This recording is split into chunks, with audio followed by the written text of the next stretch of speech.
You have probably heard of quiet quitting, where employees do the bare minimum, they meet expectations and don't go out of their way to take on more than what is required. No staying late, no pitching new ideas, and no putting extra effort. It's often a conscious choice, a way of setting boundaries. But what if you're not quite quitting and still something does not feel right? Well, you're replying to emails, joining every meeting, meeting all your deadlines, and yet inside you feel off. That sense of motivation or purpose, well, it's slipping away. This growing feeling now has a name. It's called quiet cracking. Unlike burnout, which is loud, visible, and intense, quiet cracking is silent and slow. It's like a tiny leak in your emotional tank. On the outside, everything looks fine, but inside, you're quietly losing your spark. And it's more common than you might think.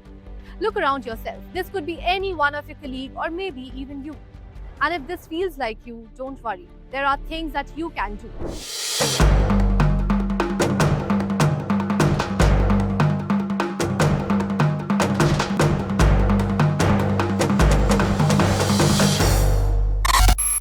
A recent survey by TalentLMS found that over 50% of employees admitted that they were experiencing quiet cracking. Even more worrying is that 1 in 5 said that they feel this way constantly. So if this sounds familiar, don't brush it off as just a rough week or laziness. Quiet cracking isn't just being tired. It's a deeper emotional fatigue. You might start to feel like nothing you do at work matters, even if you're performing very well. What are the psychological signs? Well, zoning out often, avoiding conversations, and dreading work even after a weekend off. Like you come back to work on a Monday and still lack that motivation. So what's causing this? For many, it's the uncertainty at work. Some worry about layoffs or job security. Others feel like there's no clear growth path. And for some, it's the fear that AI could replace their roles soon.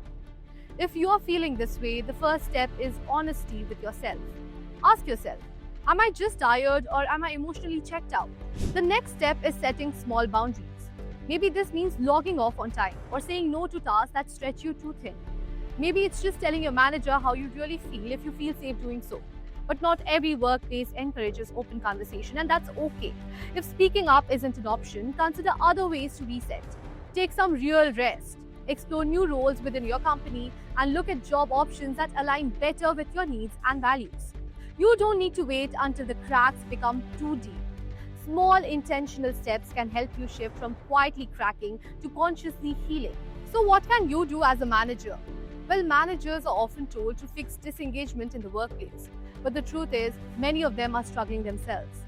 Gallup's 2025 report notes that managers are among the most disengaged employees in their own companies.